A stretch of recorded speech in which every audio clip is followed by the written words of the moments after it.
حدیث اور سنت کی تعریف کیا ہے، اس پر میں اپنے خیالات اس سے پہلے پیش کر چکا ہوں. پھر بعد میں مزید ہماری بات اس وقت میں پیش کر رہا ہوں.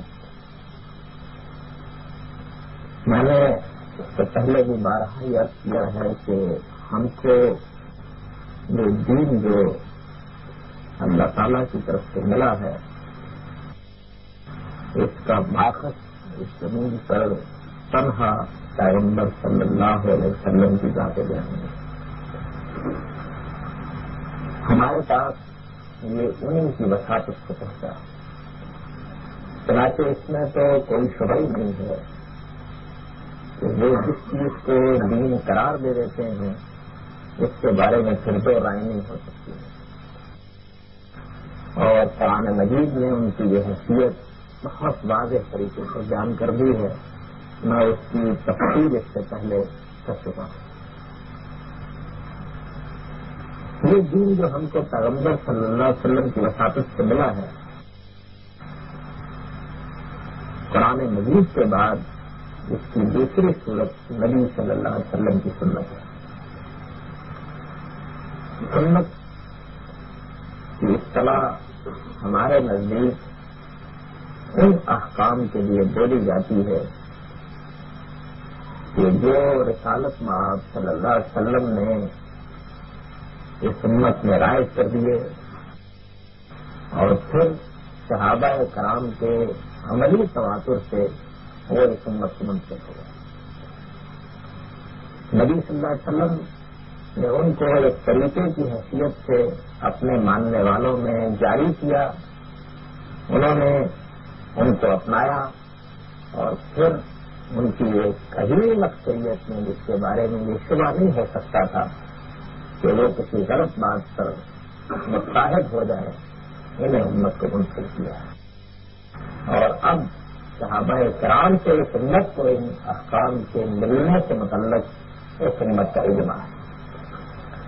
یہ چیز ہے کہ جس کو ہم اپنی اصطلاح میں سنت کہتے ہیں. دین کا یہ حصہ ہر طرح کے شک و شبہ سے بالا تر ہے. اس کے بارے میں کوئی بحث نہیں پیدا ہو سکتی. یہ ہم کو کسی محدث کی تحقیق کے نتیجے میں، کسی عالم کی تحقیق کے نتیجے میں نہیں ملا. اس کی نوعیت تو یہ ہوئی ہے کہ رسول اللہ صلی اللہ علیہ وسلم نے اس کو صحابہ کرام میں جس طرح کہ میں نے عرض کیا ایک طریقے کی حیثیت سے رائج کیا، جاری کیا ہے، اور پھر اس کے بعد ان کی ایک عظیم اکثریت کے ذریعے سے یہ سنت کو منتقل ہوا ہے. اس کی چند مثالیں دیکھ لیجیے. نماز جو ہم مسجد میں جا کر پڑھتے ہیں، اس کی یہ نوعیت نہیں ہے کہ نبی صلی اللہ علیہ وسلم نے کسی ایک یا دو یا چار آدمیوں کو یہ بتایا کہ اللہ تعالیٰ کی یہ عبادت کرنی چاہیے. ان دو یا چار آدمیوں میں سے کچھ نے آگے اس کو روایت کر دیا. پھر کچھ محققین پیدا ہوئے، انہوں نے تحقیق کر کے یہ دیکھا کہ یہ لوگ جو یہ بات ہم تک پہنچا رہے ہیں یہ سفر ہیں، ان کے کردار میں کوئی خامی نہیں ہے. تحقیق کر کے انہوں نے اس بات کو امت تک منتقل کر دیا کہ یہ واقعہ رسالت مآب صلی اللہ علیہ وسلم کی جاری کی ہوئی نماز ہے. یہ صورت ہے. بلکہ اس کے بالکل بات یہ صورت ہے کہ رسول اللہ صلی اللہ علیہ وسلم نے یہ نماز صحابہ کرام کو پڑھائی اور ایک دو نہیں ہزاروں کی تعداد میں صحابہ کرام نے اس نماز کو امت کو منتقل کیا. اور اس کے بعد اس امت پر وہ ایک دن بھی ایسا نہیں گزرا ہے کہ جس میں اس کے اکابر و اکابر میں سے کسی کو اس معاملے میں ادنا درجے میں بھی کوئی تردد لاحق ہوا ہو کہ اس نماز کی نسبت اللہ کے پیغمبر کی طرف سے نہیں ہے. اسی طرح ختنہ ہے. اللہ کے پیغمبروں نے اسے ایک سنت کی حیثیت سے اپنے ماننے والوں میں جاری کیا. رسول اللہ صلی اللہ علیہ وسلم نے اس کی تجویز فرمائی اور اسے ایک سنتی کی حیثیت سے اپنے ماننے والوں میں جاری رکھا. اس کے بعد اب ہمارے ہاں یہ ایک روایت کے طور پر پوری امت میں جاری ہے اور کبھی کسی شخص سے اس کی تحقیق کی ضرورت محسوس نہیں ہوتی. نبی صلی اللہ علیہ وسلم نے اس کے سوا بھی بہت سی چیزیں ہیں کہ جن کو اسی حیثیت سے اس امت کو دیا. زکوٰۃ کیا چیز ہے، اس کی عام طور پر معروف مقداریں کیا ہیں، یہ کن کن اموال سے متعلق ہے، تفصیلات سے قطع نظر اس کا ایک عمومی تصور یہ سنت کو اسی طریقے سے ملا ہے۔ حج کیا ہے، حج کے مناسب کیا ہے، وہ کس طرح ہونا چاہیے، اس سے متعلق بھی تفصیلات سے قطع نظر جہاں تک اس کی عمومی سنت کا تعلق ہے اسی طرح اس امت کو بند کر دی اور امت میں بالکل رائج ہو گئی۔ اگر اس سنت میں کسی درجے میں کبھی کسی شخص نے کوئی تبدیلی، کوئی تغیر پیدا کرنا چاہا ہے یا اس کی جگہ پر کسی دوسری چیز کا رواج دینا چاہا ہے تو یہ نہیں ہوا ہے کہ اس امت میں یہ چیز ٹھنڈے پیٹوں برداشت کر لی گئی ہے، بلکہ اس کا رد عمل ہوا اور وہ رد عمل بھی تاریخ کے ریکارڈ میں آ گیا۔ چنانچہ سنت ایسی چیز ہے کہ جس کو سمجھنے، جس کو جاننے کے لیے آدمی کو کچھ بہت زیادہ تحقیق و تفحص کی ضرورت نہیں ہوتی، بلکہ وہ سنت میں اس کو پا لیتا ہے۔ یہ بالکل اسی طرح اس کو ملتی ہے جس طرح قرآن مجید ملا ہے۔ قرآن مجید سے متعلق بھی کسی بحث کوئی امکان نہیں ہوتا اور اس سنت سے متعلق بھی کسی بحث و تنقید کا کوئی امکان نہیں ہوتا۔ اس سے یہ بات ظاہر ہے بالبداہت واضح ہوتی ہے کہ سنت کا تعلق انہیں امور سے ہو سکتا ہے جو ایک طریقے کے طور پر امت میں رائج ہو سکتا ہے۔ چنانچہ سنت کے لفظ سے بھی یہی بات واضح ہوتی ہے، یعنی سنت اس طریقے کو کہتے ہیں، اس راستے کو کہتے ہیں کہ جس کے چلنے والوں نے پامال کر دیا۔ یہ ایک ایسا راستہ جس پر لوگ چلتے رہے ہیں، جس کو انہوں نے اختیار کیا ہے، جس کے بارے میں دو رائے نہیں ہو سکتی ہیں، جس سے لوگ عام طور پر واقف ہیں، یا ایسی چیز نہیں کہ جو کوئی اجنبی چیز ہے، تو یہی چیز ہے کہ جس پر سنت کا لفظ بولا جانا چاہیے۔ یہ سنت اس بات کو اچھی طرح سے جان لینا چاہیے کہ دین میں وہی حیثیت رکھتی ہے جو حیثیت قرآن مجید کا حاصل ہے۔ یہ نہ تو نبی صلی اللہ علیہ وسلم کی طرف نسبت کے معاملے میں کوئی مشتبہ چیز ہے اور نہ اس کے بارے میں کوئی اس طرح کی بحث کی جا سکتی ہے۔ جو شخص اس کا انکار کرتا ہے وہ در حقیقت بدیہات کا انکار کرتا ہے، اور یہی وجہ ہے کہ یہ بات بہت اطمینان کے ساتھ کہی جا سکتی ہے کہ جس طرح کوئی شخص اگر قرآن مجید کا انکار کر دے تو وہ دین کے دائرے میں نہیں رہتا، اسی طرح کوئی شخص اگر سنت کا بھی انکار کر دے تو وہ دین کے دائرے میں نہیں رہتا۔ اس سنت کی اس حیثیت کو جان لینے کے بعد اب مسئلہ آتا ہے ان چیزوں کا جو ہمیں حدیث کے ذریعے سے ملی۔ حدیث کے متعلق میں اس سے پہلے بھی عرض کر چکا ہوں کہ اس کا دائرہ وسیع ہے۔ رسول اللہ صلی اللہ علیہ وسلم نے ایمان کے بارے میں، عقیدے کے بارے میں، کسی قانون کے بارے میں، قرآن مجید کی کسی آیت کے بارے میں، سنت کی کسی وضاحت کے بارے میں، اسی میں پائے جانے والے کسی حکم سے متعلق کوئی بات 2 آدمیوں، 4 آدمیوں، 10 آدمیوں، 20 آدمیوں کے سامنے کہی اور انہوں نے اس چیز کو محفوظ رکھا۔ 1 یا 2 یا 3 لوگوں نے اس کو آگے منتقل کر دیا۔ اس کے بعد معلوم ہوا کہ کسی شخص کے پاس رسول اللہ صلی اللہ علیہ وسلم کی اس طرح کی کوئی چیز موجود ہے، لوگوں نے تحقیق کی، تحقیق کرنے کے بعد وہ چیزیں بھی ہمارے ہاں امت سے منتقل ہونی شروع ہو گئی۔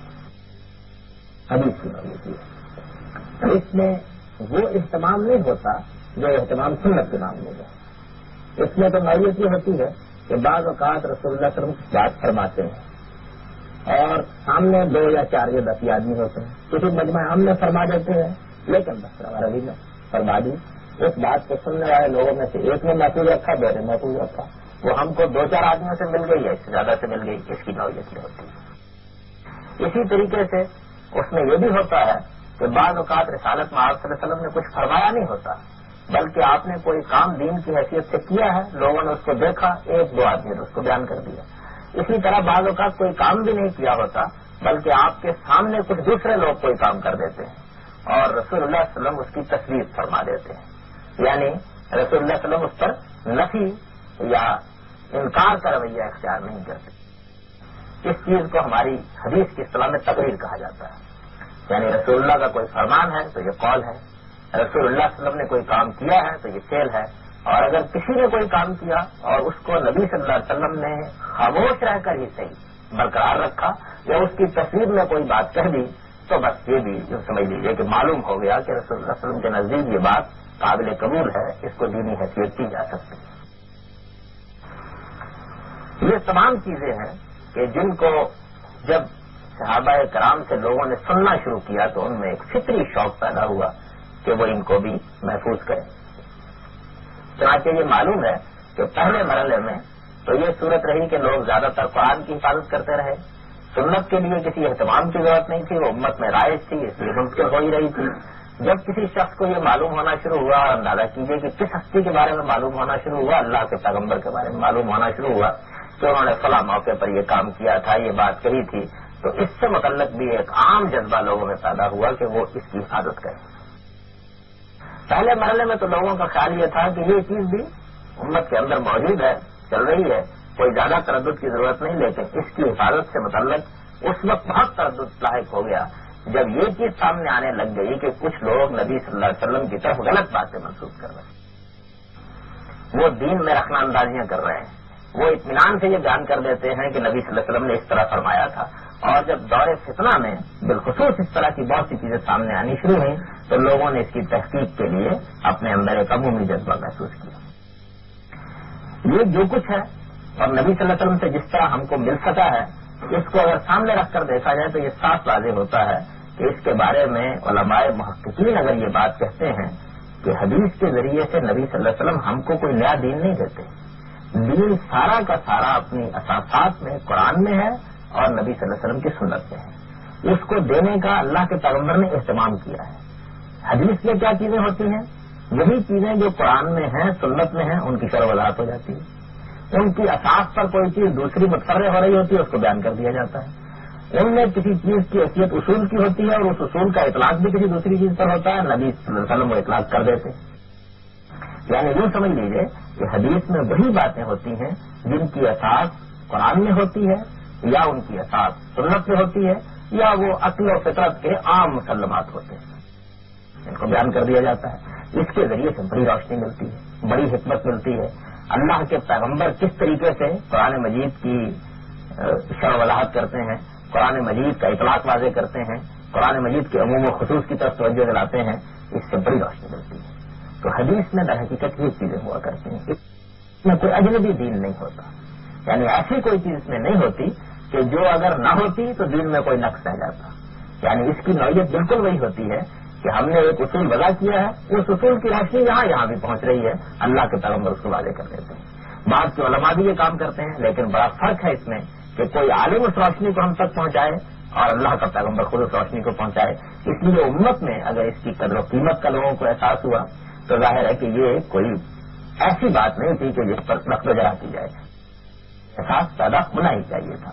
امت نے ہر پہلو سے اس سے متعلق بہت حساس رویہ اختیار کیا، یہ ہم کو ملا ہے، یہ اللہ کے پیغمبر کا علم ہے، ہم اس علم کی حفاظت کریں گے، اس علم کے ذریعے سے بڑی خدمت ہوئی دین کی۔ قرآن مجید سے متعلق بہت سی غلط فہمیاں رفع ہو گئی، قرآن مجید کی روشنی کہاں تک پہنچ سکتی ہے، علماء کے سامنے ایک نمونہ آ گیا۔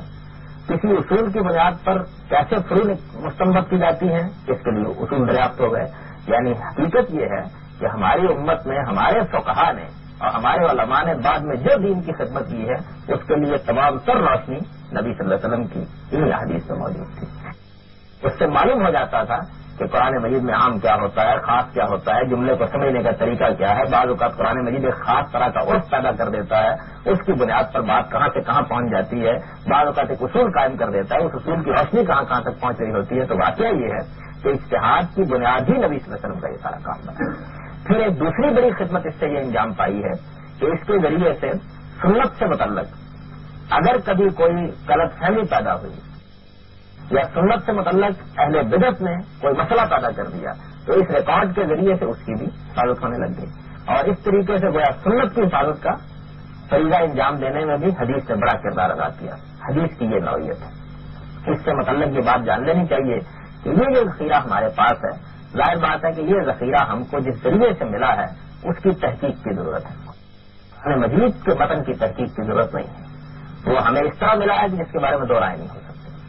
سنت کی سے متعلق تحقیق کی ضرورت نہیں ہے، وہ بھی ہم کو اس طرح ملی ہے کہ اس سے متعلق بھی دو رائے نہیں ہو سکتی۔ لیکن یہ جو کچھ ہم کو میسر آیا ہے اپنے اندر بڑی حکمت رکھنے کے باوجود اور اپنے اندر بڑی روشنی رکھنے کے باوجود، اس میں کوئی شبہ نہیں ہے کہ یہ بہرحال جن ہاتھوں سے ہوتا ہوا ہم کو منتقل ہوا ہے اس میں اس امت کو تحقیق کرنا پڑی ہے اور بجا طور پر تحقیق کرنا پڑی ہے۔ یعنی اس کی نوعیت ہی ایسی تھی کہ اللہ کے پیغمبر کی طرف کوئی بات منسوخ کر کے بیان کی جا رہی ہے، اس کی بڑی اہمیت۔ اس میں کوئی شبہ نہیں کہ اس میں کوئی نیا دین نہیں ہوتا، لیکن بھارت دین کی کوئی شرح ہوتی ہے، دین کی کوئی شرح ہوتی ہے، دین کی کوئی وضاحت ہوتی ہے، دین کے کسی اصول کا اطلاق ہوتا ہے، اس کی نسبت اللہ کے پیغمبر کی طرف ہو جاتی ہے تو کسی دوسرے آدمی کے لیے اس میں چونا چڑھا کرنے کی گنجائش باقی نہیں رہتی. یہ اہمیت اور یہ حیثیت تھی کہ جس کی وجہ سے ہمارے محدثین نے اس کی تحقیق کا کام کرنا شروع کیا. چنانچہ اس کی تحقیق کا کام جب شروع ہوا ہے تو اس میں پھر انہوں نے یہ دیکھا کہ پہنچانے والے کون ہیں اور بات کیا کہی جا رہی ہے. یہی در حقیقت وہ اصول ہے کہ جن کو ہم اصول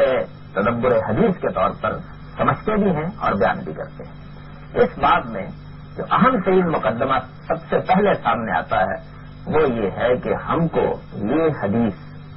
سب سے پہلے جن لوگوں سے ملی ہے وہ صحابہ کرام. یعنی ہمارے پاس لیجیے کہ صدی میں ایک روایت پہنچی ہے، اس میں تو کوئی شبہ نہیں کہ ہم نے کسی سے سنی ہوگی تو اس نے کسی سے سنی ہوگی یا اس نے اس سے آگے کسی سے سنی ہوگی، لیکن آخر میں جن تک پہنچے گی وہ نبی صلی اللہ علیہ وسلم کے صحابہ ہی ہوں گے. صحابہ کے بارے میں یہ بات ہماری امت میں مان لی گئی کہ وہ جر و نقص سے بالاتر ہے، اور اگر غور کیجیے تو یہ بات بڑی معقول بات ہے. اس کی وجہ یہ ہے کہ اگر صحابہ کرام سے متعلق بھی یہ بحث شروع ہو جائے کہ وہ رسالت مآب صلی اللہ علیہ وسلم کی طرف کوئی جھوٹ منسوخ کر سکتے تھے، ان کے ذریعے سے ہم کو غلط دین بھی پہنچ سکتا تھا، وہ بھی اللہ کے پیغمبر کی سنت کو یا اللہ کے پیغمبر کی ہدایت کو مشتبہ صورت میں ہم تک منتقل کرتے، وہ بھی اس میں کوئی درمدازی کر دیتے، تو یہ چیز امت کے اندر دین کے پورے ذخیرے ہی کو مشتبہ کرنے کا باعث بن جاتی ہے. چنانچہ محدثین نے یہ اصول وضع کیا کہ صحابہ تو کلہم عدول، صحابہ سارے کے سارے عدول ہیں. اس کا مطلب کیا ہے؟ اس کا مطلب یہ ہے کہ وہ جان بوجھ کر رسول اللہ صلی اللہ علیہ وسلم کی طرف کوئی غلط بات منسوخ نہیں کرتے. یہ بات بالکل صحیح نہیں کیا ہے، اس میں کوئی شبہ نہیں ہے. یعنی یہ ایک الگ بحث ہے کہ ایک صحابی نے بات کیا سمجھی، اس نے بات جو بیان کی پوری جانبداری کے ساتھ بیان کی، لیکن اس میں کوئی چیز حذف ہو گئی، کوئی چیز رہ گئی، یہ چیزیں ہم بعد میں دیکھیں گے. لیکن جو چیز سب سے زیادہ اہمیت کی حامل ہے وہ یہ ہے کہ صحابہ کرام کی سیرت و کردار زیر بحث لائے جاتے ہیں. یعنی ہمارے ہاں ہمارے محدثین اس چیز پر اجماع کیے ہوئے ہیں کہ ان کی سیرت اور ان کے کردار پر اس اعتبار سے بحث نہیں ہو سکتی کہ ان کو اللہ تعالیٰ کے پیغمبر سے جو دین ملا تھا اس میں جھوٹ بھی بول سکتے تھے، اس کو دوسروں تک غلط طریقے سے بھی پہنچا سکتے تھے، ان کی ثقافت بھی زیر بحث آ سکتی تھی. یہ شرف و اعزاز جو صحابہ اکرام کے لیے مانا گیا ہے یہ واقعہ ہے کہ اس کی بڑی معقول بنیادیں ہیں. یعنی اس سے متعلق دو رائے نہیں ہو سکتی ہیں. ہر عاقل جب غور کرے گا تو یہ مانے گا. لیکن اس کے بعد یہ مسئلہ پیدا ہوتا ہے کہ صحابہ ہیں کون؟ وہ کون ہستیاں ہیں کہ جن پر لفظ صحابی کا اطلاق کیا جا سکتا ہے؟ یہ وہ مسئلہ ہے کہ جو بڑا مارے کا تلارا ہو گیا.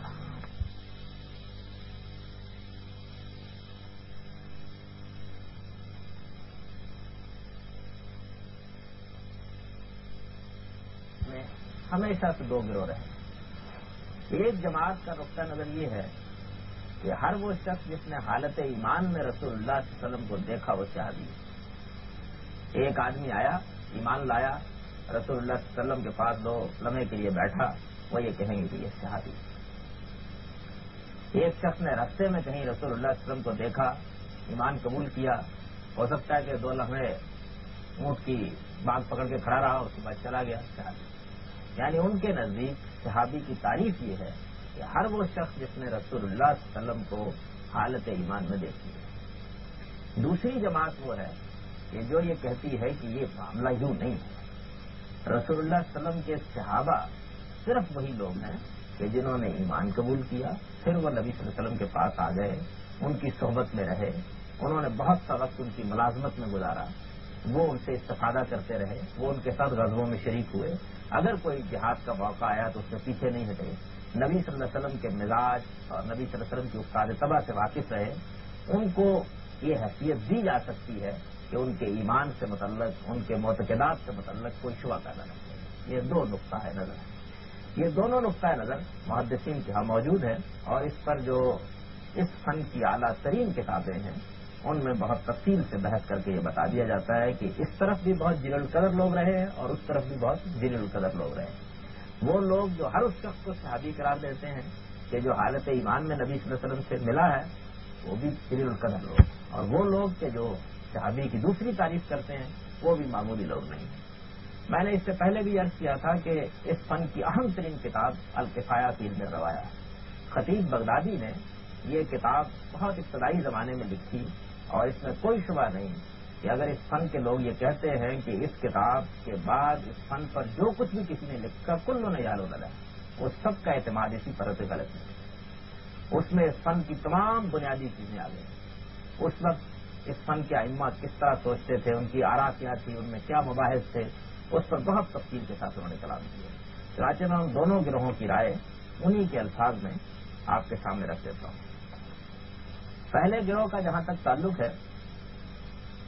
تو اس میں سب سے زیادہ اہم ہستی حضرت عبداللہ بن عمر کی۔ حضرت عبداللہ بن عمر سے یہ روایت بیان کی گئی ہے کہ کل من را رسول اللہ صلی اللہ علیہ وسلم وقد ادرک الحلم واسلم وعقل امر الدین ورضیہ فهو عندنا ممن صاحب النبی صلی اللہ علیہ وسلم ولو ساعۃ من نہار ولكن اصحابہ ولا طبقاتهم وتقدمهم فی الاسلام۔ یہ کہتے ہیں کہ ہر وہ شخص جس نے رسالت میں آپ صلی اللہ علیہ وسلم کو دیکھا اور وہ بالغ تھا اور اس نے اسلام قبول کر لیا ہوا تھا اور اس کے بارے میں یہ بات کہی جا سکتی تھی کہ یہ دین کے علم کو کچھ سمجھ سکتا ہے اور کچھ شعور کے ساتھ اس نے دین قبول کیا ہے، تو یہ ہمارے نزدیک صحابہ میں سے ہے، اگرچہ اس نے رسالت میں آپ صلی اللہ علیہ وسلم کی صحبت دن کی ایک گھڑی کے لیے کیوں نہ نبھائی۔ ولیکن اصحابہ ولا طبقاتہم وتقدمہم فی الاسلام، لیکن صحابہ کے درجات، یعنی صحابی تو سب ہوں گے، اس میں درجات ہیں۔ وہ مقام جو مثال کے طور پر نبی صلی اللہ علیہ وسلم کے جلیل القدر صحابہ میں سے سیدنا صدیق رضی اللہ عنہ کا ہے یا سیدنا عمر فاروق رضی اللہ عنہ کا، وہ اور ہوگا، اور دوسرے صحابہ کا مقام اور ہوگا۔ دوسرا گروہ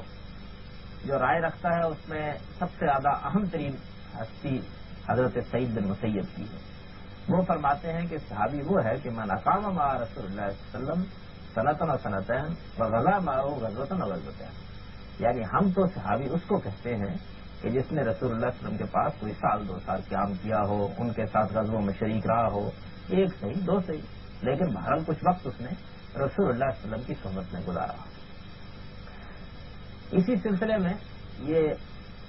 جماعت مزید اپنے نقطہ نظر کی وضاحت کرتی ہے کہ وما ذلك فقد تقرر الامه عرفوا في انهم لا يستغرون هذه التسميه الا في من كثرت صحبته واتصل لقاؤه، یعنی یہ بات اس امت میں کم و بیش مانی جا چکی ہے کہ لفظ صحابی اس شخص کے لیے بولا جاتا ہے جس نے پیغمبر صلی اللہ علیہ وسلم کی زیادہ صحبت اٹھائی ہو، جن کی ملاقات مسلسل رہی ہو، اسی کو ہم صحابی قرار دیتے ہیں۔ یہ دو نقطہ ہے نظر ہے۔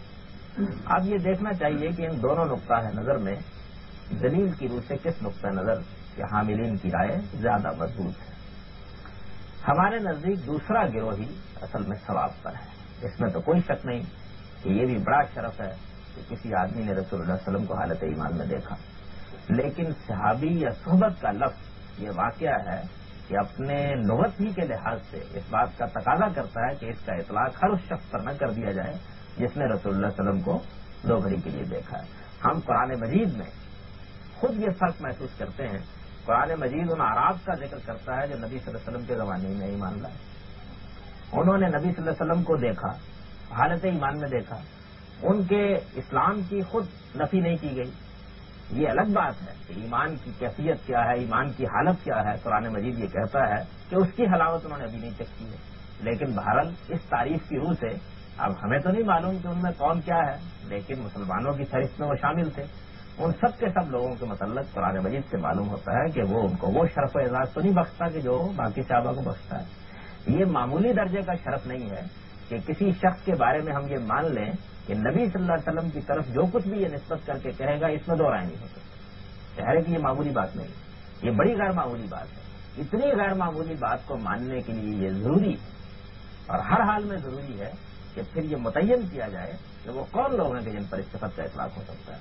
حدیث سے متعلق ظاہر بات ہے کہ اور بھی بہت سی چیزیں ہیں جن کی وجہ سے یہ تحقیق ضروری ہے۔ ایک شخص رسول اللہ علیہ وسلم کے مزاجی سے واقف نہیں ہے، اس نے صحبت نہیں اٹھائی، اس کو معلوم ہی نہیں کہ بات کیسے کرتے ہیں، وہ یہ جانتا ہی نہیں کہ کیا کیا موضوعات یہاں زیر بحث رہتے ہیں، وہ نبی صلی اللہ علیہ وسلم کی زبان کے انداز و اسلوب ہی کو پوری طرح ہضم نہیں کر پایا ہے۔ اور اگر فرض کر لیجئے کہ اس نے نبی صلی اللہ علیہ وسلم کو دیکھا اور دیکھنے کے بعد چلا گیا اور وہاں سے کوئی بات اس نے بیان کر دی، تو یہ بات کس طرح اتنی اہمیت کی حامل ہو جائے کہ ہم اس کو بغیر کسی جر و نقص کے قبول کر لیں۔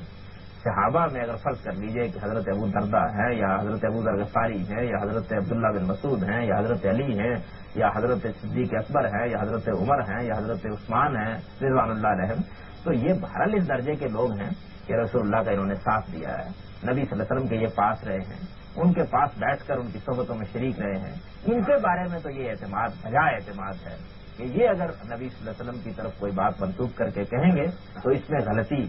اس پہلو سے نہیں ہو سکتی کہ یہ اپنی طرف سے کوئی بات بیان کرے، اس پہلو سے جرا نہیں ہو سکتی کہ یہ اس سیرتوں کے کردار کے لوگ بھی ہیں یا نہیں، لیکن ایک آدمی آیا، اس نے آ کے 2 گھڑی نبی صلی اللہ علیہ وسلم کے ساتھ ملاقات کی، اس کے بعد چلا گیا، آخر یہ کس طریقے سے اس کے بارے میں مانا جا سکتا ہے کہ اس کو یہ مقام دے دیا جائے؟ یعنی اگر تو صحابی کی تعریف کر کے محض صحابہ کی ایک فہرست ترتیب دینی ہے یا صحابہ کی تعداد یہ تھی تو جو چاہے تعریف کر لیجیے، اگر وہ تعریف بھی کر لیجیے کہ جس شخص نے حالت ایمان میں رسول اللہ علیہ وسلم کو دیکھا وہ صحابی ہے، چلیے ہم اس پر اعتراض نہیں کرتے، لیکن مسئلہ یہ ہے کہ پیغمبر کے علم کے انتقال میں بڑی غیر معمولی حیثیت دے جا رہی ہے کچھ ہستیوں کو، اس اعتبار سے ظاہر بات ہے کہ نبی صلی اللہ علیہ وسلم کے صحابہ وہی لوگ قرار پا سکتے ہیں کہ جن لوگوں نے ایمان قبول کیا، نبی صلی اللہ علیہ وسلم کے پاس ہجرت کر کے آئے، 1 یا 2 غزووں میں شامل ہوئے، نبی صلی اللہ علیہ وسلم کی صحبت انہوں نے اٹھائی، رسول اللہ صلی اللہ علیہ وسلم کا علم انہوں نے سیکھا، اور ان سے متعلق یہ بات اطمینان کے ساتھ کہی جا سکتی ہے کہ نہ ان کے ایمان میں کوئی شبہ ہے، نہ ان کے دین کے ساتھ تعلق میں کوئی شبہ ہے، اور نہ ان کے بارے میں یہ بحث ہو سکتی ہے کہ وہ رسول اللہ صلی اللہ علیہ وسلم کی طرف کوئی غلط بات منسوخ کرتے ہیں۔ قرآن مجید میں جو صحابہ کی شان میں آیات ہیں، یہ بھی بڑی دلچسپ بات ہے کہ وہ ساری آیات اس مقدمے کو ثابت کرنے کے لیے نقل کر دی جاتی ہیں، یعنی اوپر یہ بیان کیا جاتا ہے کہ اب صحابہ تو کلہم عدول، اور اس کے بعد نیچے وہ آیات نقل کر دی جاتی ہیں۔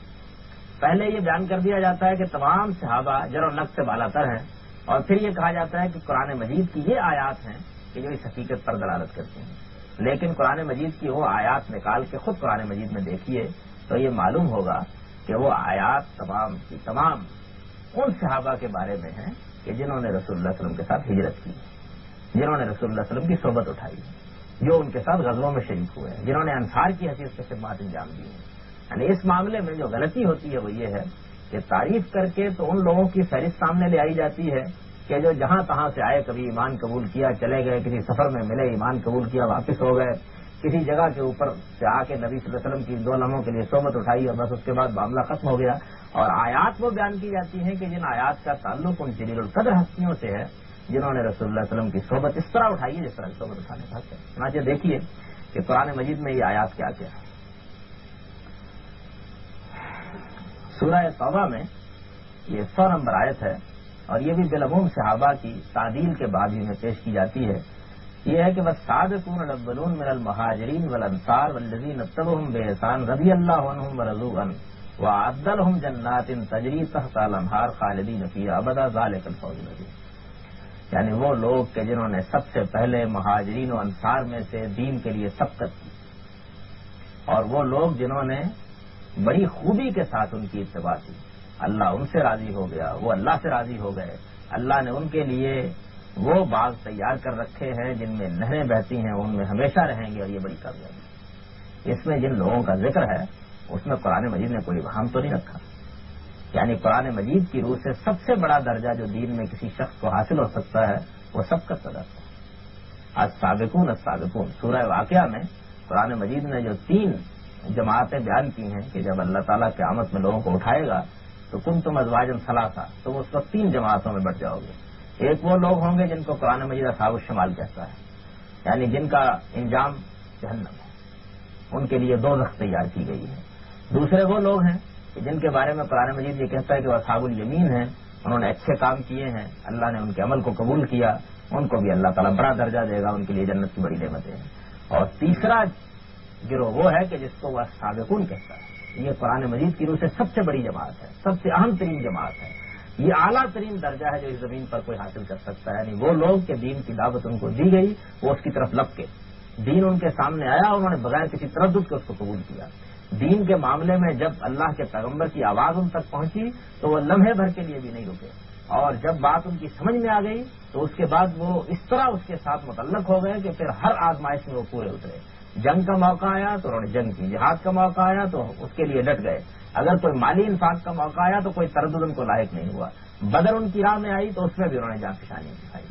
احد ان کی راہ میں آیا تو اس میں بھی انہوں نے جانفشانی دکھائی. اسی طرح زندگی کے مختلف مراحل میں جہاں جہاں اس کا موقع آیا انہوں نے اپنی طرف سے کوئی کسر اٹھا نہیں رکھی ہے. یہ الگ بات ہے کہ کسی کو یہ جانفشانیاں کرنے کا موقع سال ملا، کسی کو 2 سال ملا، اس میں مدت اہم نہیں ہے. اصل چیز وہ تعلق ہے جو رسول اللہ صلی اللہ علیہ وسلم کے ساتھ پیدا ہوا. اب اس آیت میں تو ان لوگوں کا ذکر ہے، ان کے بارے میں اللہ تعالیٰ نے یہ فرمایا ہے کہ رضی اللہ عنہم ورضوا عنہ، اللہ ان سے راضی ہو گیا وہ اللہ سے راضی ہو گیا. ظاہر بات ہے کہ اگر اس آیت کا اطلاق ہر اس شخص پر کر دیا جائے کہ جس نے حالت ایمان میں رسول اللہ صلی اللہ علیہ وسلم کو دیکھا تو آیت کی ساری روح ختم ہو جاتی ہے.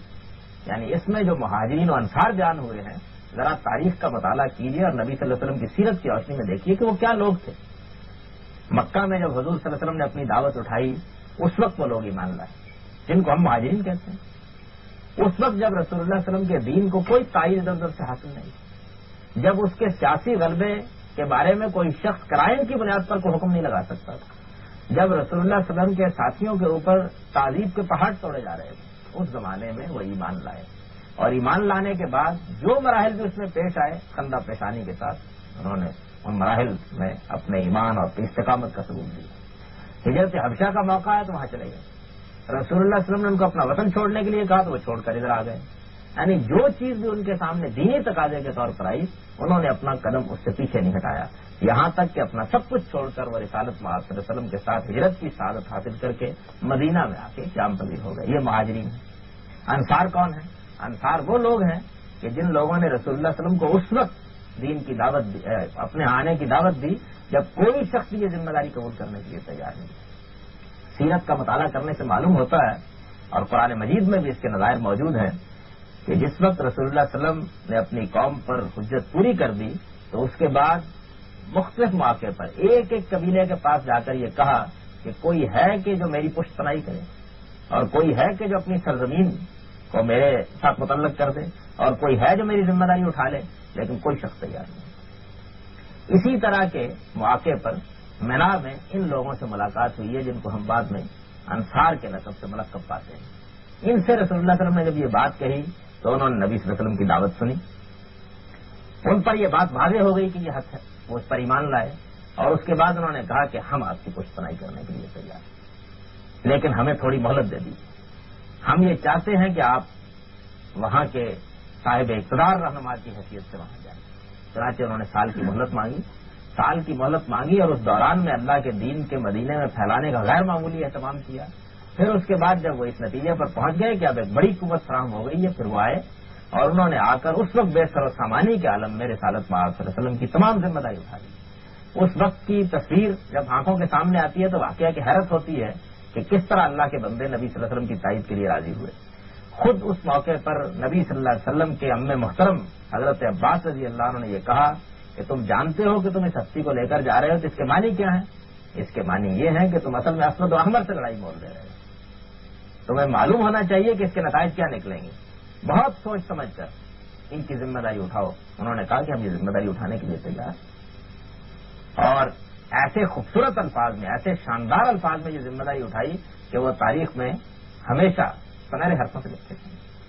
اور پھر اس کے بعد جب صحابہ کرام وہاں منتقل ہوئے تو ان کے لیے اپنے گھروں کے دروازے کھول دیے. نبی صلی اللہ علیہ وسلم نے مواقعات قائم کی تو ہر شخص نے اپنے بھائی کی ذمہ داری اٹھا لی اور ایسے ہی اثار کے ساتھ اٹھائی کہ واقعہ ہے کہ اس کی کوئی مثال دنیا کی تاریخ میں نہیں ملتی. یہ وہ لوگ ہیں جن کا ذکر یہاں ہوا ہے کہ والسابقون الاولون من المہاجرین والانصار والذین اتبعوہم بإحسان رضی اللہ عنہم ورضوا عنہ وأعد لهم جنات تجری تحت الانہار خالدین فیہا ابدا ذلک الفوز العظیم. اس میں ان لوگوں کا ذکر ہوا ہے کہ جنہوں نے بعد میں ان کی پیروی کی، لیکن اس میں قرآن نے یہ شرط لگا دیا کہ اتبعوہم بإحسان، یعنی انہوں نے پیروی کی اور بڑی خوبی کے ساتھ پیروی. اگرچہ وہ ہجرت کے موقع پر موجود نہیں تھے یا نصرت کے موقع پر موجود نہیں تھے، لیکن ان کو جب بھی ایمان کی توفیق ملی تو انہوں نے بالکل وہی راہ اختیار کی، وہی سبقت کی راہ، وہی ہر چیز میں آگے قدم رکھنے کی راہ. یعنی ظاہر ہے کہ اتبعوہم بإحسان کے معنی یہی ہے کہ انہوں نے بھی دین کے تقاضوں کے لیے وہی سبقت اختیار کی جو سبقت المہاجرین والانصار نے اختیار کی. اس آیت میں قرآن مجید نے ان جلیل القدر ہستیوں کا ذکر کیا ہے. اسی طریقے سے اب یہ دیکھیے کہ قرآن مجید ایک دوسرے مقام پر انہی ہستیوں کا ذکر کس طرح کرتا ہے. قرآن مجید کہتا ہے کہ لقد رضی اللہ عن المؤمنین اذ یبایعونک تحت الشجرہ فعلم ما فی قلوبہم فانزل السکینۃ علیہم واصابہم فتحا قریبا. اللہ راضی ہو گیا ان لوگوں سے جو اس درخت کے نیچے بیٹھ کر تیری بیعت کر رہے تھے، اور اللہ نے جان لیا کہ ان کے دلوں میں کیا ہے. اس نے ان پر سکینت نازل کی اور پھر ان کے لیے فتح کی راہ کھول دی. ظاہر ہے کہ یہ کون لوگ ہیں. ہماری تاریخ کا، ہماری اسلامی تاریخ کا روشن ترین واقعہ ہے جس کا یہاں ذکر ہوا ہے، یہ صلح حدیبیہ کا موقع ہے. رسول اللہ علیہ وسلم کے صحابہ جو ان کے ساتھ ہیں ان کے لیے ایک بڑی نازک صورتحال پیدا ہو گئی ہے. وہ مسلح ہو کر نہیں گئے، ان کے پاس پرتلے میں ایک ایک تلوار ہے. وہاں جا کے یہ صورت پیدا ہو گئی کہ حضرت عثمان کے بارے میں خبر گرم ہو گئی کہ ان کو غالباً قتل کر دیا گیا ہے. اس صورتحال نے بڑی جذباتی فضا پیدا کر دی. اس وقت ان لوگوں سے جو لڑنے کے ارادے سے نہیں گئے تھے، جو عمرے کے لیے نبی صلی اللہ علیہ وسلم کے ساتھ گھر سے نکلے تھے، جن کو یہ خیال بھی نہیں تھا کہ وہاں اس طرح کوئی مجادلہ پیش آ سکتا ہے، ان کو یہ صورتحال پیش آ گئی. اور اس وقت وہاں بیٹھ کے نبی صلی اللہ علیہ وسلم نے یہ کہا کہ اب کون ہے کہ جو میرے ہاتھ پر بیعت کرتا ہے کہ ہم عثمان کا بدلہ لیں گے اور جنگ سے کوئی شخص بھاگے گا. یہ وہ بیعت ہے کہ جس کو ہماری تاریخ میں بیعت رضوان کہتے ہیں. یہ معمولی واقعہ نہیں ہے. اس موقع پر جن لوگوں نے بیعت کی قرآن مجید نے ان کا یہاں ذکر کیا ہے. یہ کون لوگ ہیں؟ یہ وہ لوگ ہیں کہ لمحے دو لمحے کے لیے آئے ایمان لائے اور چلے گئے. ان سے اللہ تعالیٰ کہتا ہے کہ اللہ راضی ہو. تو یہ بھی اسی درجے کے لوگ ہیں. یعنی اس نازک موقع پر یہ بات واضح ہو گئی کہ نبی صلی اللہ علیہ وسلم کے ساتھ، دین کے ساتھ ان کا تعلق ہر شک و شبہ سے بالا پر ہے. یہ وہ جلیل القدر ہستیاں ہیں جن کا ذکر قرآن مجید نے اس اعتبار سے کیا ہے، یعنی اس شان کے ساتھ کہ اللہ ان سے راضی ہو گیا، اس شان کے ساتھ کہ اللہ نے ان کے دلوں میں سکینت نازل کر دی. یہ جتنی بھی تعریفی آیات ہیں یہ سب کی سب ان لوگوں کے لیے ہیں. اسی طریقے سے یہ دیکھیے سورہ حشر میں ہے للفقراء المهاجرين الذين اخرجوا من ديارهم واموالهم يبتغون فضلا من الله ورضوانا وينصرون الله ورسوله اولئك هم الصادقون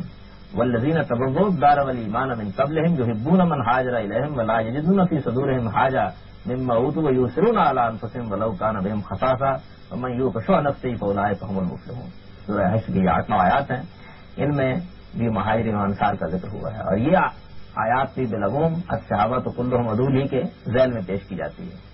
ان مہاجرین کے لیے، ان محتاج مہاجرین کے لیے جو اپنے گھروں سے نکال دیے گئے، جو اپنے مالوں سے محروم کر دیے گئے، جو اللہ کا فضل چاہتے ہیں، جو اس کی رضا چاہتے ہیں، اللہ اور اس کے پیغمبر کی مدد کرتے ہیں، ینصرون اللہ ورسول اولئک هم الصادقون. وہی تو ہیں کہ جو اپنے ایمان کے سارے تقاضوں میں سچے ثابت ہو گئے. یہ ان کی تعریف ہے. اور وہ کہ جنہوں نے اس سے پہلے یہاں ان کے لیے راستہ ہموار کیا، ایمان کی پوری سلامتی کے ساتھ ان کو دعوت دی، ان کی طرف سے جب یہ دعوت ملی تو وہ یہاں آئے. اور جو لوگ ان کی طرف ہجرت کر کے آئے ان سے ان کو بے پناہ محبت ہے، اور وہ اپنے دلوں میں ادنا درجے میں بھی کوئی حاجت محسوس نہیں کرتے ہیں جو کچھ ان کو دیا جاتا ہے. وہ تو اپنے اوپر ترجیح دیتے ہیں دوسروں کو، اگرچہ خود ضرورت مندی کیوں نہ ہو. یہ ان کا مقام ہے. اب ظاہر بات ہے کہ ان آیات کو سامنے رکھ کر اگر کوئی شخص اس سے یہ نتیجہ نکالتا ہے کہ یہ صحابہ کرام رضوان اللہ علیہم کی شان ہے، اور اس کے بعد یہ کہتا ہے کہ ہر وہ شخص جو رسول اللہ صلی اللہ علیہ وسلم پر حالت ایمان میں ملاقات کے لیے حاضر ہو گیا وہ صحابی ہے، تو ان دونوں میں کوئی مطابقت تلاش نہیں کی جا سکتی. یعنی وہ تعریف بالکل اور تصور پیدا کرتی ہے، اور قرآن مجید کی یہ آیات بالکل دوسرا تصور پیدا کرتی ہے. اس تعریف کی روشنی میں تو ظاہر بات ہے کہ ان میں سے ایک صفت بھی نہیں ہے کہ جس کی مطابقت ہم ان لوگوں کے ساتھ دکھا سکیں جن کا ذکر کیا جاتا ہے. اس وجہ سے اس پر تو کوئی شبہ نہیں ہے کہ الصحابہ کلھم عدو. یہ بات صحیح ہے. اس اصول کو مانے بغیر کوئی چارہ نہیں ہے. یہ صحابہ ہی ہیں جن کے ذریعے سے ہم کو دین ملا ہے، اور یہ صحابہ ہی ہیں کہ جن پر نبی صلی اللہ علیہ وسلم نے اعتماد کیا ہے کہ قرآن بھی ان کے ہاتھ میں دے دیا اور اپنے دین کی ہدایت بھی ان کے ہاتھ میں دے دی، اور اس کے بعد امت کو منتقل کرنے کا سامان کیا. اس میں کوئی شبہ نہیں ہے کہ ہم کو اللہ تعالیٰ کے پیغمبر سے یہ دین براہ راست نہیں ملا، انہی کے ذریعے سے ملا ہے. جو شخص بھی ان کے بارے میں کوئی دوسری رائے قائم کرتا ہے وہ در حقیقت دین کی بنیاد ہی کو ڈھا دیتا ہے. اس میں کوئی شبہ نہیں ہے. لیکن صحابہ کا اطلاق کن پر ہونا چاہیے؟ انہی پر جن کی قرآن مجید نے یہ صفات بیان کی. وہ مہاجرین جنہوں نے رسول اللہ علیہ وسلم کے ساتھ ہجرت کی، وہ جو اپنے گھروں سے محروم کر دیے گئے ہیں، وہ جو پوری صداقت کے ساتھ نبی صلی اللہ علیہ وسلم کا ساتھ دیتے ہوئے اپنے گھر سے نکلے ہیں، وہ کہ جنہوں نے نبی صلی اللہ علیہ وسلم کو دعوت دی کہ ہمارے گھر میں آ جائیے، یہ حاضر ہے. ہماری زمینوں پر آ جائیے، یہ حاضر ہے. ہمارے شہر میں آ جائیے، یہ حاضر ہے. ہماری جانیں حاضر ہیں، ہمارے مال حاضر ہیں. وہ جن کو نبی صلی اللہ علیہ وسلم نے عقبہ وادی میں بیٹھ کر پوچھا کہ کیا تم میرا ساتھ دو گے، تو انہوں نے کہا کہ آپ اس کی بالکل فکر نہ کیجیے، ہمارے پاس آئیے، ہم یہ جانتے ہیں کہ ہمیں اسود و احمر سے لڑائی مول لینا پڑے گی، ہم یہ جانتے ہیں کہ پورے کے پورے عرب ہمارے اوپر ایک ہی کمان سے حملہ آور ہو جائیں گے، لیکن ہم یہ سب کچھ جانتے ہوئے آپ کو یقین دلاتے ہیں کہ اگر کسی نے میلی آنکھ بھی آپ کی طرف کی تو ہم آپ کی اسی طرح حفاظت کریں گے جس طرح ہم اپنے بچوں کی حفاظت کرتے ہیں، جس طرح ہم اپنی عورتوں کی حفاظت کرتے ہیں۔ اس طرح انہوں نے دعوت دی۔ اور پھر اس کے بعد جب رسول اللہ صلی اللہ علیہ وسلم اور آپ کے صحابہ وہاں منتقل ہو گئے تو واقعہ کہ انہوں نے اپنے گھر کے دروازے کھولے نہیں، دل کے دروازے کھولے۔ گھر کے دروازے کھولنا بھی بہت مشکل کام ہوتا ہے، لیکن واقعہ دل کے دروازے کھولنے یہ معمولی بات نہیں ہے کہ کسی شخص کو یہ کہا جائے کہ دیکھو یہ بے سر و سامان لوگ آ گئے تم ان کو بھائی بنا لو، پہلے سے کوئی تعلق نہیں، کوئی رابطہ نہیں، کوئی رشتہ نہیں، کوئی خاندانی مناسبت نہیں ہے، صرف ایمان کا رشتہ ہے۔ اور اس ایمان کے رشتے کی اتنی قدر و قیمت ہے کہ اللہ تعالیٰ کو بعد میں یہ کہنا پڑا کہ تمہیں اب اس کی ضرورت نہیں ہے، ان لوگوں کو ہم نے یہاں پر سر و سامان فراہم کر دیا ہے، یہ اب یہاں کے مقیم ہو گئے ہیں، اب تم اپنے اہل خاندان کے حقوق کی طرف توجہ کرو۔ یعنی ایسا کوئی مرحلہ نہیں آیا کہ ان کو اس بات کی یاد دہانی کرانی پڑی۔ اس میں کوئی شبہ نہیں ہے کہ ہماری تاریخ میں ان کے مقام کا کوئی تقابل ہی نہیں کیا جا سکتا۔ کون آدمی ہے کہ جو کھڑا ہو کر یہ کہہ سکتا ہے؟ بدر کے موقع پر یہ بڑا نازک موقع تھا، اس وقت قریش حملہ آور ہو گئے، ایک بڑا لشکر جرار لے کر حملہ آور ہو گئے، اسلحے میں غرق ہو کر حملہ آور ہو گئے۔ رسول اللہ صلی اللہ علیہ وسلم نے مجلس مرتب کی اور اس میں یہ پوچھا کہ تم لوگ کیا رائے دیتے ہو؟ ظاہر ہے کہ مہاجرین نے جو اپنا گھر بار چھوڑ کر آئے تھے اٹھ کر یہ کہا کہ آپ جنگ کیجیے، ہم آپ کے ساتھ ہیں، اس معاملے میں کوئی دو رائے نہیں ہو سکتی ہیں، آپ باہر نکل کر مقابلہ کرنا چاہتے ہیں ہم آپ کے ساتھ تب بھی جائیں گے، آپ یہاں رہ کے مقابلہ کرنا چاہتے ہیں تب بھی ہم آپ کے ساتھ ہیں۔ تو رسول اللہ صلی اللہ علیہ وسلم نے اپنے سوال کو پھر دہرایا، اس کے بعد پھر دہرایا۔ جب یہ صورت پیدا ہوئی تو انصار کے رہنما اٹھے اور انہوں نے اٹھ کر کہا کہ معلوم ہوتا ہے کہ آپ کا روح سخن ہماری طرف ہے، ہم آپ کو یہ یقین دلاتے ہیں کہ ہم موسیٰ کے ساتھیوں کی طرح یہ نہیں کہیں گے کہ جاؤ تم اور تمہارا پروردگار جا کر لڑو، ہم یہاں بیٹھے ہوئے ہیں۔ ہم نے آپ کا ساتھ دینے کا وعدہ کیا ہے، ہم آپ کا ساتھ دیں گے، اگر ہم کو آپ یہاں سے لے جا کر سمندر میں کہیں گے کود جائیں تو ہم کود جائیں گے، برق الغمات تک چاہیں گے کہ ہم ان کا پیچھا کریں تو ہم پیچھا کریں گے۔ ہم نے اپنا سب کچھ آپ کے قدموں میں لا ڈالا ہے، آپ اقدام کیجیے، آپ ہمیں پیچھے نہیں پائیں گے۔ اس کے بعد رسول اللہ صلی اللہ علیہ وسلم کے چہرے پر بشاشت آ گئی اور معلوم ہوا کہ پھر واقع انہیں کا رد عمل جاننا منظور تھا۔ اس کے بعد بدر کے لیے رسول اللہ صلی اللہ علیہ وسلم باہر نکلے اور ان کی محبت کا عالم یہ تھا، یہ کوئی جذباتی بات نہیں تھی کہ 2 دن 3 دن 4 دن کے لیے نمایاں ہوئی اور اس کے بعد ختم ہو گئی۔ وہ مشہور واقعہ ہے کہ جس میں رسول اللہ صلی اللہ علیہ وسلم کو بہت کچھ مال غنیمت ملا اور اس وقت جو لوگ قریش میں سے نئے نئے ایمان لائے تھے نبی صلی اللہ علیہ وسلم نے ان میں تقسیم کر دیا، انصار کو کچھ نہیں دیا۔ کچھ منافقین نے اس موقع کے اوپر صورتحال سے فائدہ اٹھانے کی کوشش کی، چنانچہ ان کا ذکر سورہ منافقون میں ہوا ہے۔ ان میں بالخصوص عبداللہ بن ابی نے یہ کردار ادا کیا کہ اس نے لوگوں کو یہ کہا کہ دیکھو تم لوگ ان کو پیغمبر مانے ہوئے ہو، آخر وہی ہوا نا، اب ان کے اوپر اپنے لوگوں کی محبت غالب آ گئی۔ یہ لوگ جو ان کے خاندان کے تھے ان کو سارا مال دے دیا ہے اور تم کو محروم کر دیا ہے۔ تو بعض کمزور قسم کے لوگ ہر جگہ ہوتے ہیں، ان لوگوں کے اندر بھی کچھ تردد پیدا ہوا، یا کم سے کم یوں کہیے کہ اس بات کی تردید کرنے کے لیے کوئی 2-4 آدمی نہیں اٹھے ہیں۔ رسول اللہ صلی اللہ علیہ وسلم کو اس کی اطلاع دی گئی تو نبی صلی اللہ علیہ وسلم نے وہ خطبہ دیا کہ جو خطابت کی تاریخ میں بھی ایک شاہکار کی حیثیت رکھتا ہے۔ رسول اللہ صلی اللہ علیہ وسلم ان کے سامنے کھڑے ہوئے اور کھڑے ہو کر ان سے یہ کہا کہ اے معاشر انصار، اس میں کیا شبہ ہے کہ ہم لوگ لٹے پٹے آئے اور تم نے ہمارا ساتھ دیا؟ اس میں کیا شبہ ہے کہ ہم لوگوں کے پاس کوئی سر و سامان نہیں تھا، تم نے اپنے گھروں کے دروازے کھول دیے؟ اس میں کیا شبہ ہے کہ جب میری قوم نے مجھ کو نکال دیا تو تم تھے کہ جنہوں نے یثرب کی وادی میرے لیے کھول دی؟ اس میں کیا شبہ ہے کہ میرے ساتھی یہاں آئے تو ان کے پاس زندگی کا کوئی ساز و سامان نہیں تھا اور تم نے یہ کیا کہ خود اپنے سارے ساز و سامان کے ساتھ ان کی خدمت سے حاضر ہو گئے اور کہا کہ حاضر۔ ایک ایک خدمت رسول اللہ صلی اللہ علیہ وسلم نے ان کی گنوائی اور یہ گنوانے کے بعد پھر اس کے بعد رخ پلٹا اور پلٹنے کے بعد یہ بتایا کہ میری آمد سے بھی تم کو یہ کچھ میسر ہوا ہے، اب میں تم کو یہ کہتا ہوں کہ کیا تم اس کو پسند نہیں کرتے ہو کہ یہ قریش جو ایمان لائے ہیں یہ مال و دولت لے کر چلے جائیں اور تم محمد کو لے کر واپس چلے جاؤ؟ تو واقعہ یہ کہ لوگوں کی چیزیں بدل گئی۔ انہوں نے کہا کہ ہم نبی صلی اللہ علیہ وسلم ہی پکڑ دیں، ہمارے لیے یہی بہت کافی ہے۔ ایسے معلوم ہوا کہ جیسے ایک پردہ پڑا ہوا تھا اٹھ گیا اور اس کے بعد وہ لوگ خوشی خوشی رسول اللہ صلی اللہ علیہ وسلم اس موقع کے اوپر، کیونکہ عبداللہ بن ابی کی زبان سے یہ بات نکل گئی تھی، اس رئیس المنافقین کی زبان سے کہ مدینے میں اب کی ہم گئے تو ہم میں سے جو لوگ عزت والے ہیں وہ ذلت والوں کو نکال دیں گے، اور ان کا اشارہ نبی صلی اللہ علیہ وسلم ان کے صحابہ کی طرف تھا۔ قرآن مجید نے اس کی یہ بات نقل کی ہے سورہ منافقون میں۔ جب مدینہ بالکل قریب آ گیا تو اس کے اپنے بیٹے نے تلوار نکال لی اور اس نے کہا کہ اب یہ فیصلہ ہوگا کہ عزت والا کون ہے اور ذلت والا کون۔ تب اس کے بعد رسول اللہ صلی اللہ علیہ وسلم کی بارگاہ میں لوگوں نے درخواست کی اور ان کے کندھے پر ہاتھ رکھ کے کہا کہ پاک سے جانے دو۔ تب جا کر عبداللہ بن ابی مدینے میں داخل ہونے کی جرأت کر سکا۔ یہ انصار کا کردار ہے، یہ مہاجرین ہے اور یہ انصار ہے۔ ان سے متعلق قرآن مجید یہ کہتا ہے کہ رضی اللہ عنہم ورضوا عنہ۔ اس درجے کے لوگوں کا ذکر قرآن میں ہوا ہے، اور اس درجے کے جن لوگوں کے بارے میں بھی ہم کو معلوم ہے، یہ کوئی تاریخ میں مجہول لوگ نہیں ہیں۔ ہم جانتے ہیں کہ یہ شان ابو بکر صدیق رضی اللہ عنہ کی ہے، ہم جانتے ہیں کہ یہ شان عمر فاروق رضی اللہ عنہ کی ہے، ہم جانتے ہیں کہ یہ شان عثمان رضی اللہ عنہ کی ہے، ہمیں معلوم ہے کہ یہ شان علی رضی اللہ عنہ کی ہے۔ ہم ان میں سے ایک ایک سے واقف ہیں، ہم یہ سب جانتے ہیں، اور جب یہ سب جانتے ہیں تو پھر اس کی بنیاد پر ہم یہ کہتے ہیں کہ یہ وہ صحابہ ہیں کہ صحابہ تو کلہم موجود، ان کے بارے میں یہ رائے نہیں قائم کی جا سکتی کہ یہ بھی رسول اللہ صلی اللہ علیہ وسلم کی طرف کو غلط بات منسوخ کر سکتے ہیں۔ چنانچہ ہمارے محدثین نے یہ اصول تو بالکل صحیح قائم کیا ہے کہ حدیث کی روایت میں صحابہ پر جر و نقص نہیں ہوگی،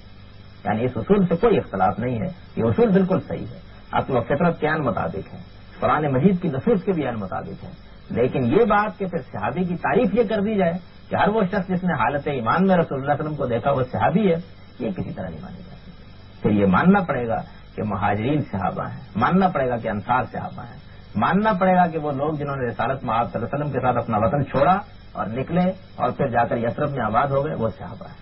یہ ماننا پڑے گا کہ جنہوں نے آ کر حضور صلی اللہ علیہ وسلم کی دعوت پر لبیک کہی اور جب کبھی کوئی غزوہ پیش آیا اس میں اپنی جان ہتھیلی پر نکل کر کھڑے ہو گئے، وہ صحابی ہیں۔ یہ ماننا پڑے گا کہ تبوک کے موقع پر جب رسول اللہ صلی اللہ علیہ وسلم نے یہ کہا کہ وہ کون لوگ ہیں کہ جو اس میدان میں میرے ساتھ نکلنے کے لیے تیار ہیں اور اپنا سر و سامان لے کے آ گئے، قرآن نے ان کی تصویر کھینچی ہے کہ ان میں سے بعض وہ تھے کہ جن کے پاس کچھ نہیں تھا، وہ سامان سفر نہیں رکھتے تھے، انہوں نے آ کر یہ کہا کہ ہم کو کوئی گھوڑا اونٹ دے دیجیے اور پیچھے نہ چھوڑیے،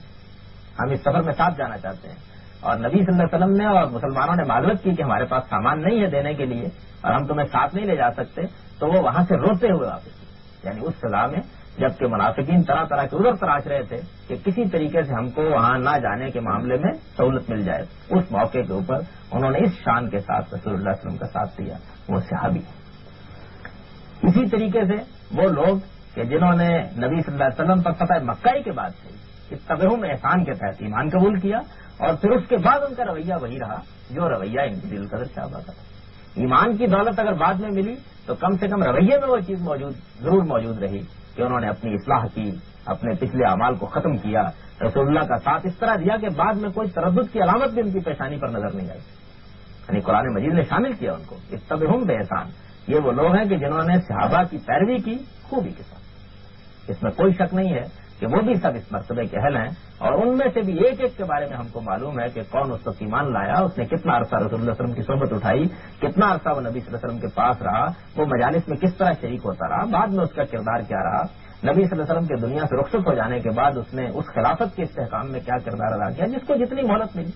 اس کے لحاظ سے ان میں سے ایک ایک سے متعلق ہم بہت اچھی طرح سے واقف ہیں اور بہت اچھی طرح سے جانتے ہیں کہ انہوں نے کس طرح نبی صلی اللہ علیہ وسلم کی خدمت کی ہے۔ یہ ساری کی ساری فہرست اگر اس اصول پر ترتیب دے دی جائے اور اس اصول پر ترتیب دینے کے بعد یہ قاعدہ قائم کیا جائے کہ الصحابۃ کلھم عدول، تو اس سے کوئی اختلاف نہیں کہتا۔ اور اگر کوئی آدمی اس بنیاد کے اوپر ان کو جر و نقص سے بالا قرار دیتا ہے جیسے کہ امت کے جلیل القدر ائمہ نے قرار دیا ہے، تو اس پر بھی کوئی نفیر نہیں کی جا سکتی۔ یہ بات مان لینی چاہیے کہ ان کے بعد ہی پھر وہ لوگ کہ جن پر ہم کوئی جر و نقص کریں، اس سے ظاہر ہے کہ یہ بات نکلتی ہے، اور حدیث کی روایت میں یہ مسئلہ پیش آ جاتا ہے کہ بعض اوقات بات تو عبداللہ بن عمر کہہ رہے ہوتے ہیں، یا بات تو عمر کہہ رہے ہوتے ہیں، یا بات تو صدیق کہہ رہے ہوتے ہیں رضی اللہ عنہ، بات تو ان میں سے کوئی کہہ رہا ہوتا ہے، لیکن اس کے بعد پھر اس درجے کے اہل ایمان میں سے کوئی بات بیان کرتا ہے، یعنی ایسا بھی ہو جاتا ہے۔ ایک تو چیز یہ ہے کہ صحابہ کرام نے روایت کی، ان صحابہ نے جن کا میں نے ذکر کر دیا، اور بعد میں جو لوگ بیان کر رہے ہیں وہ صحابی نہیں ہیں، تابعی، یعنی انہوں نے رسول اللہ صلی اللہ علیہ وسلم کو نہیں دیکھا، بعد میں ایمان لائے ہیں۔ لیکن اس صورتحال کے بالکل برخلاف ایک دوسری صورت یہ پیدا ہو جاتی ہے کہ ایک بات صحابہ کرام بیان کر رہے ہیں، یہی صحابہ کرام جن کی میں نے تعریف کی اور جن کا قرآن مجید میں ذکر ہوا ہے، لیکن ایک آدمی جو حضور کو دیکھ چکا ہے، ملاقات کر چکا ہے، اس نے حضور صلی اللہ علیہ وسلم کا زمانہ بھی پایا ہے، گھڑی دو گھڑی کے لیے اس کو زیارت کا شرف بھی حاصل ہوا ہے، وہ پھر ان میں سے کسی سے روایت بیان کرتا ہے، تو اب یہ نہیں ہے کہ یہ دونوں جر و نقص سے بالا تر ہو گئے، ان میں سے جن کو ہم صحابی کہتے ہیں وہ جر و نقص سے بالا تر ہے، لیکن بعد والے صاحب ان کے بارے میں بحث ہوگی، ان کی کیا شخصیت ہے، ان کا کیا مقام ہے، یہ چیز بہت پیش آتی ہے۔ اسی طریقے سے بعض ایسے روات ہیں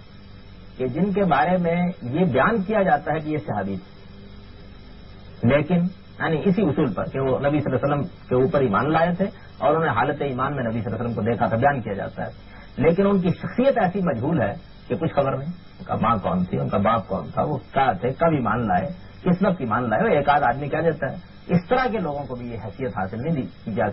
جا سکتی کہ ان کو جر و نقص سے بالا قرار دے دیا جائے۔ ظاہر ہے کہ اگر ان کے بارے میں معلومات نہیں ہیں تو جس طرح حدیث کے فن میں اس راوی کو مجہول قرار دے دیا جاتا ہے جس کے بارے میں ہمارے پاس کوئی تحقیق کے ذرائع نہیں، اس طرح کے لوگ اگرچہ ان کے بارے میں کچھ لوگ یہ کہتے ہوں گے یہ صحابی تھے،